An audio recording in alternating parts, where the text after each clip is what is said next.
একটা মেয়েকে জিজ্ঞাসা করেছে যে তুমি কেন শিবিরকে ভোট দিয়েছো, সে বলছে কি জানেন, উত্তর শুনলে অবাক হয়ে যাবেন। সে বলেছে আমার মা বলেছে ওদেরকে ভোট দিও। মা কেন বলে? মা বলে এই কারণে, মা তার কন্যা সন্তানের নিরাপত্তা চায়। মা বুঝতে চেয়েছে যে কারা ছাত্র সংসদে আসলে তার কন্যাটা নিরাপদে থাকতে পারবে। বিশ্ববিদ্যালয়ে পড়ুয়া ছেলে মেয়েরা মাদের কথা শুনছে, জাতীয় নির্বাচনে শুনবে না? এটাও কিন্তু মাথায় রাখতে হবে যে আগামী নির্বাচনেও আমাদের ভোটাররা যা চাইবে তাই ঘটবে। মামলা, চাঁদাবাজি, দখলদারি, এই সমস্ত প্রত্যেকটা ঘটনায় কিন্তু আপনি দেখবেন বিএনপির নাম জড়িয়ে আছে। জগন্নাথ বিশ্ববিদ্যালয়ের যে ছাত্র সংসদ নির্বাচন, সেই নির্বাচনের ফল আমরা পেয়েছি এবং সেখানে দেখেছি যে ইসলামী ছাত্র শিবিরের সমর্থিত যে প্যানেল, তাদের একটা ভূমিধস বিজয় হয়েছে। তারা 21টি আসনের মধ্যে 16টি পেয়েছে, তার মধ্যে ভিপি, জিএস, এজিএস আছে। এটাকে অবশ্যই আপনি একটা বড় বিজয় বলবেন, কিন্তু এটা কি হঠাৎ বিজয়? এটা কি আচমকা বিজয়? না, তা বলা যাবে না। বলা যাবে না এই কারণে যে এ ধরনের বিজয় এর আগে ডাকসুতে হয়েছে, জাহাঙ্গীরনগরে হয়েছে, রাজশাহী বিশ্ববিদ্যালয়ে হয়েছে। এগুলো কিন্তু হয়েছে, ধারাবাহিকভাবে হয়েছে। এখন অনেকে নানাভাবে ব্যাখ্যা করার চেষ্টা করছে কেন হয়েছে। আমি একটা কথা সামান্য আপনাকে বলি, ধরা যাক, হাইপোথেটিক্যালি ধরেন, যদি এগুলোতে ছাত্র দলের বিজয় হতো, তাহলে কি আপনি জিজ্ঞাসা করতেন যে কেন ছাত্রদল জিতলো? জিজ্ঞাসা করতেন না, কারণ আপনি ভাবতেন ওটাই স্বাভাবিক। কিন্তু যখন ছাত্র শিবির জিতে যায়, তখন আপনি অবাক হন, বিস্মিত হন এবং জিজ্ঞাসা করেন যে কেন জিতলো। আমার মনে আছে একটা ঘটনা, কাকতালীয় হতে পারে। আমি একটা কাজে, আমার একটা একটা পারিবারিক কাজে আমি মাঝখানে রাজশাহীতে গিয়েছিলাম। রাজশাহী বিশ্ববিদ্যালয়ের একজন অধ্যাপকের একটা মেয়ের বিয়েতে আর কি।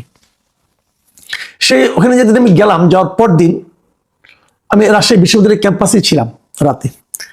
তো থাকার পর পরদিন যেদিন রাকসু নির্বাচনটা হয়ে গেল, ওদিনে রাতে আমি গিয়ে ওখানে পৌঁছেছিলাম, পরের দিন সকালে পৌঁছেছিলাম। পরের দিন সকালে আমি ওখানে পৌঁছেছিলাম। পৌঁছে ক্যাম্পাসের মধ্যে একটা ওদের যে রেস্টুরেন্টে সবাই তারা খায়, ওখানে ওপেন জায়গায়, সেখানে আমি সকালে নাস্তা করছিলাম। ওখানে বেশ কয়েকটা মিডিয়ার লোকজন ছিল, বিভিন্ন ঢাকার মিডিয়া।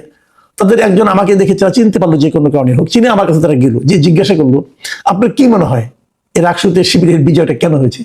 তা আমি সরলভাবে বলেছিলাম যে স্টুডেন্টরা তাদেরকে ভোট দিয়েছে, তাই তারা জিতেছে। এটা পরে দেখলাম যে বিভিন্ন মিডিয়াতে অনেকে দেখলাম, এটা সামাজিক মাধ্যম অথবা অনেকেই দেখলাম এটা খুব শেয়ার করেছে এবং বলেছে আমি এটা বলেছি। হ্যাঁ, আমি এটা বলেছি। আমি কিন্তু এটা ঢাকা বিশ্ববিদ্যালয়ে বলেছি, সব জায়গায় বলেছি যে স্টুডেন্টরা ভোট দিয়েছে তাই জিতেছে। আপনি বরং প্রশ্ন করেন স্টুডেন্টরা কেন ভোট দিল, এবং এই প্রশ্ন করার জন্য আপনাকে বেশি দূর যাওয়ার দরকার নাই। আপনার ঘরে একটা স্টুডেন্ট আছে, হয়তোবা সে ঢাকা ইউনিভার্সিটিতে পড়ে না, হয়তো জাহাঙ্গীরনগরে পড়ে না, জগন্নাথে পড়ে না, রাজশাহী ইউনিভার্সিটিতে পড়ে না, চিটাগাং ইউনিভার্সিটিতে পড়ে, হয়তো এখানে কোনোটাতেই পড়ে না, হয়তো সে একটা বেসরকারি বিশ্ববিদ্যালয়ে পড়ে, হতে পারে। কিন্তু তাকে জিজ্ঞাসা করেন, সে বলতে পারবে কেন ঘটনাটা ঘটেছে।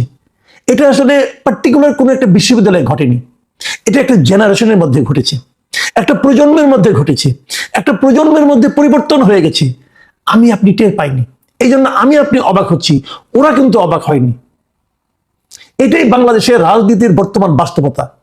এই বাস্তবতাকে যদি আপনি মেনে নিতে না পারেন, তাহলে আপনি অবাক হবেন, বিস্মিত হবেন। আর যদি মেনে নিতে পারেন, তাহলে ভাববেন যে হ্যাঁ, এটাই স্বাভাবিক। এখন আমরা আলোচনা করি যে কেন হলো। যারা এটাতে অবাক হন, তাদেরকে একটু উপলব্ধি দিতে চাই আমি। ভাই, আপনারা একটু চিন্তা করুন সোসাইটিতে কি ঘটছে এবং কেন ঘটছে। আমি কিন্তু এর ভালো মন্দ নিয়ে কথা বলছি না। আমি আবারও বলি, আমি এখনো মনে করি আমাদের এই প্রজন্ম চায় বলেই এই রেজাল্ট আসছে। এবং যে কথাটা আমি শেষে বলবো, সেটা আগে একটু বলে নেই যে আগামী নির্বাচনেও আমাদের ভোটাররা যা চাইবে তাই ঘটবে।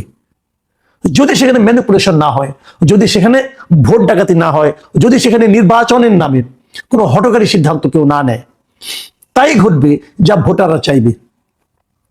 এখন ভোটাররা কি চায় প্রথমত বলে নেই। এই যে স্টুডেন্টরা, এই যে ইয়াং প্রজন্ম, নতুন একটা প্রজন্ম, তারা যে ইসলামী ছাত্র শিবিরকে ভোট দিয়ে নির্বাচিত করছে, তারা কি জাতীয় নির্বাচনে ভোটার না? তারাও ভোটার। তারা যে পরিবারে থাকে সেই পরিবার ভোটার না? সেই পরিবারও ভোটার। আমি একটা অদ্ভুত একটা জিনিস দেখলাম, আমি আপনাদেরকে এটা একটু শেয়ার করতে চাই। একটা পত্রিকায় দেখলাম যে ওনারা বেশ কিছু লোকের সঙ্গে আলাপ করেছে, অনেক স্টুডেন্টের সঙ্গে আলাপ করেছে ঢাকা ইউনিভার্সিটি এবং অন্যান্য ইউনিভার্সিটিগুলো রেজাল্টের পর, এবং সেখানে একটা মেয়েকে জিজ্ঞাসা করেছে যে তুমি কেন শিবিরকে ভোট দিয়েছো। সে বলছে কি জানেন, উত্তর শুনলে অবাক হয়ে যাবেন। সে বলেছে আমার মা বলেছে ওদেরকে ভোট দিও।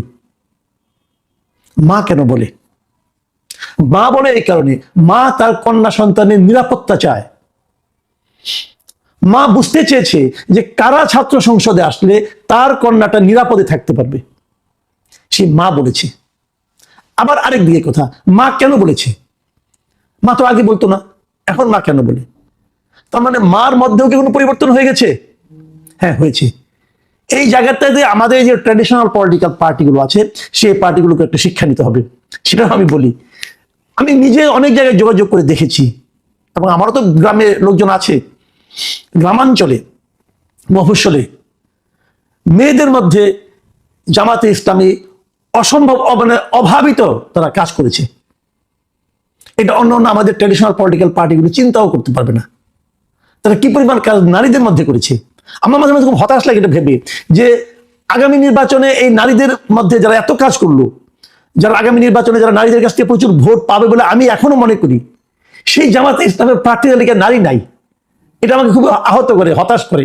কেন তারা এটা করছে? এটার কিন্তু আবার আফটার ইফেক্ট থাকতে পারে, এটা ওনারা ভালো বুঝবেন। ওনাদের হয়তো এটাই রাজনীতি, হয়তো এটাই বাংলাদেশের নারীরা চায় যে আমাদের উপর অন্য কেউ মাতব্বরি করবে, আমরা এটা মেনে নেব। আমি জানি না, আমি বলতে পারবো না, কিন্তু এটা আমাকে একটু হতাশই করে বলা যায়, একটু অবাক করে। কিন্তু বাস্তবতা হলো বাংলাদেশের প্রত্যন্ত অঞ্চলের নারীদের মধ্যে জামাতে ইসলাম অনেক কাজ করেছে, এবং জামাতে ইসলাম তাদেরকে প্রভাবিত করতে অনেক ক্ষেত্রে পেরেছে। তার প্রভাব আমরা এখনই কিন্তু বিভিন্ন জায়গায় পেতে শুরু করেছি। ছাত্র সংসদে পড়ছে, তার বিশ্ববিদ্যালয়ে পড়ুয়া ছেলে মেয়েরা মাদের কথা শুনছে, জাতীয় নির্বাচনে শুনবে না? এটাও কিন্তু মাথায় রাখতে হবে। ব্যর্থতাটা কোথায়? কার ব্যর্থতা? অথবা সফলতাটা কোথায়? কেন সফলতা? এই নিয়ে অনেক ইকুয়েশন হয়েছে, অনেকে নানা কথা বলেছে। যেমন আমার নিজেরও কিছু ইকুয়েশন ছিল, আমার নিজের দুটো ইকুয়েশন ছিল, সেটা আপনাদের সঙ্গে আমি শেয়ার করি।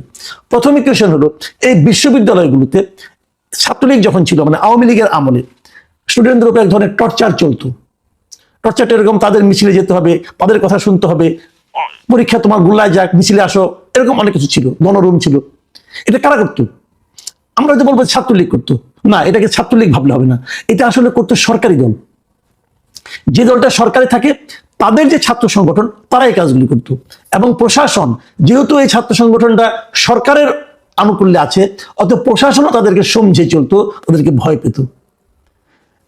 এই যে ছাত্র যারা ভোট দিয়েছে, তারা সেই সরকারি ছাত্র সংগঠনকে ভয় পায়। তো যেহেতু এখন একটা আওয়াজ সব দিকে উঠেছে যে হয়তো বিএনপি আগামীতে ক্ষমতায় আসবে, সে কারণে তারা, এই স্টুডেন্টরা বিএনপির ছাত্র সংগঠনকে ছাত্র সংসদে আনতে চায়নি। এটা একটা কারণ হতে পারে। এই কারণটা আমার বিশ্লেষণ, আমি এভাবে ভাবি, এটা আমি আগেও বলেছি, আবার রিপিট করলাম। যে কারণে তারা বিএনপিকে বাদ দিয়ে আর স্ট্রং যারা আছে তাদের মাঝখান থেকে ছাত্র শিবির সবচেয়ে স্ট্রং, তারা চলে এসেছে। একটা হতে পারে। আরেকটা হতে পারে, এই প্রত্যেকটা ছাত্র ইয়েতেই সংসদ নির্বাচনে ছাত্রলীগের কিন্তু অনেক ভোট আছে। ছাত্রলীগ আগে অত্যাচার করেছে, টর্চার করেছে, অমানবিক আচরণ করেছে। যারা করেছে তারা তো ছাত্র না, যারা করেছে, যারা করার মাধ্যমে যারা সুবিধা পেয়েছে, সেই সুবিধা ভোগীরা তো ছাত্র। তাদের তো অনেক লেয়ারের কিন্তু স্টুডেন্ট আছে। তো তারা কাকে ভোট দিয়েছে, তারা কাকে এবং কেন দিয়েছে সেটা বলি। দেখুন, এই ছাত্রলীগ আওয়ামী লীগ এটা এমন একটা দল, এদের টাইপটা এমন, এটা হলো একটা বংশানুক্রমিক দল। মানে যারা আজকে ছাত্রলীগ করে, তাদের বাবারা খবর নিয়ে দেখেন, তাদের যারা বাবা, চাচা, মামা আছে, এরা সবাই আওয়ামী লীগ করতো। তাদের যারা ভাই টাই আছে, কাজিন আছে, হয়তো এরা যুবলীগ করে। এরকম ধারাবাহিকতা কিন্তু একটা আছে। তো গত 24-এর 5ই আগস্টের পর সারা দেশে ওই আওয়ামী লীগের সুবিধাভোগীদের উপর নানা ধরনের অত্যাচার হয়েছে, নির্যাতন হয়েছে, তাদের বিরুদ্ধে গণমামলা হয়েছে, এক একটা মামলা 150-200 লোকে আসামি করা হয়েছে।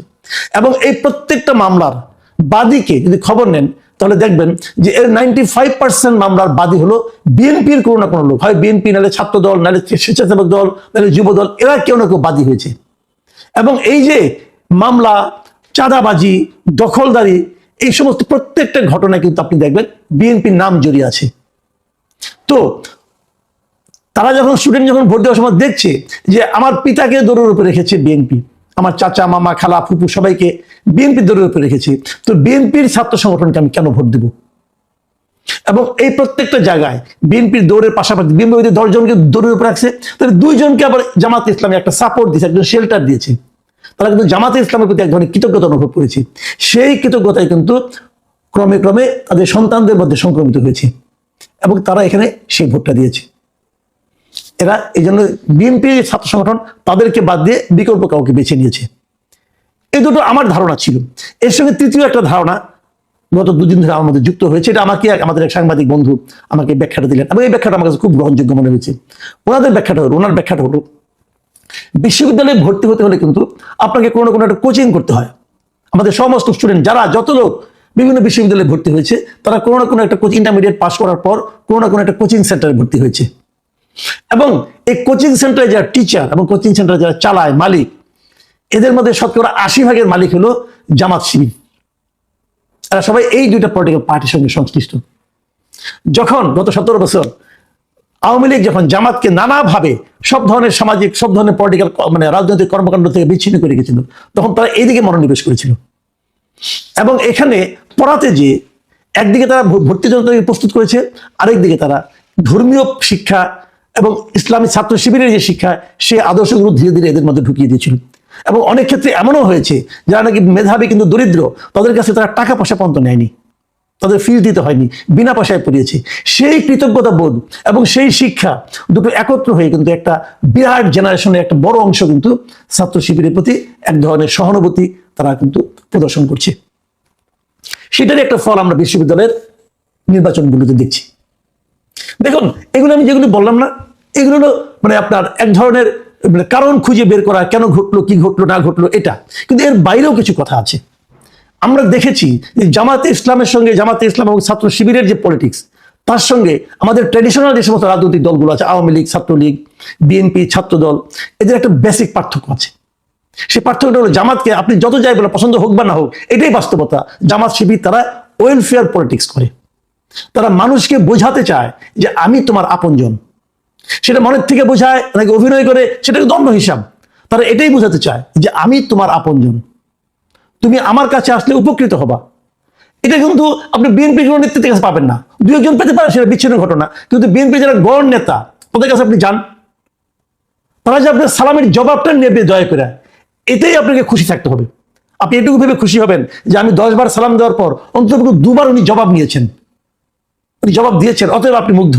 এই ধারণা নিয়ে আপনাকে বাস করতে হবে। তো মানুষ আর কতদিন জিন্দাবাদ বলবে? ওয়েলফেয়ার পলিটিক্স আসতে হবে।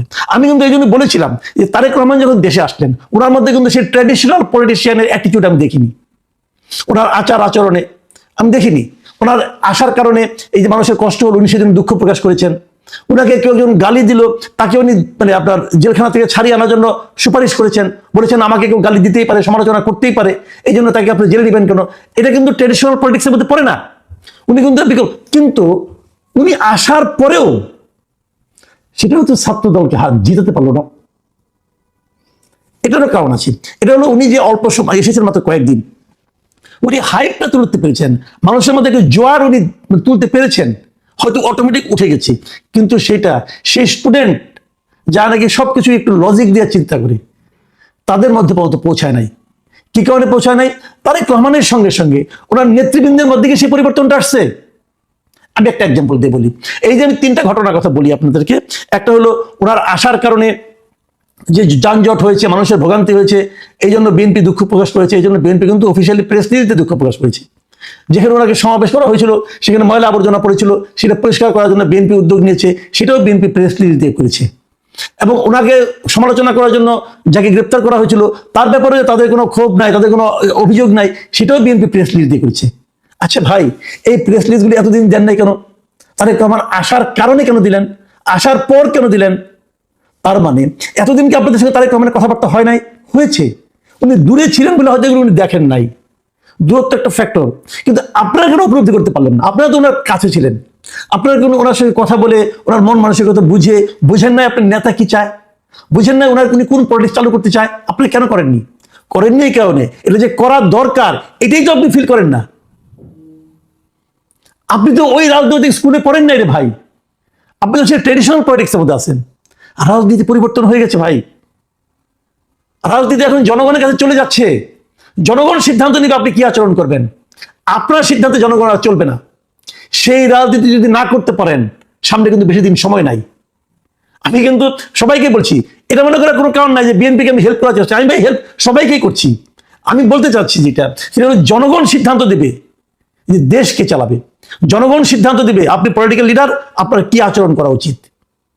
সেটা আপনি যদি না মানতে পারেন, যে জনগণের সেই সিদ্ধান্ত, জনগণের সেই ইশারা যদি আপনি বুঝতে না পারেন, তাহলে আপনি আপনার জন্য নিজে কবর খুঁড়বেন। এবং জনগণ সেই ইশারা কিন্তু দিচ্ছে। এই যে স্টুডেন্ট মানে আপনার যে পলিটিক্স, এই যে বিশ্ববিদ্যালয়গুলোতে যে ছাত্রদের যে রায়, সেই রায় কিন্তু সেই ইশারা। আমি প্রথমটাকে হয়তো ভেবেছিলাম যে হঠাৎ করে আচমকা হয়ে গেছে, কিন্তু যখন পরপর এরকম 4বার 5বার হয়, একই ফল হয়, তখন কিন্তু আমি বলবো যে বিএনপি অথবা অন্য যারা ট্র্যাডিশনাল পলিটিক্স করছেন, তাদের আরেকবার নিজেদের দিকে তাকানোর প্রয়োজন দেখা দিয়েছে। নিজেদের দিকে তাকান, আত্মোপলব্ধি, আত্মসমালোচনা, এটা আপনাদেরকে সামনের দিকে নিয়ে যাবে। প্রিয় দর্শক, এখন এ পর্যন্তই।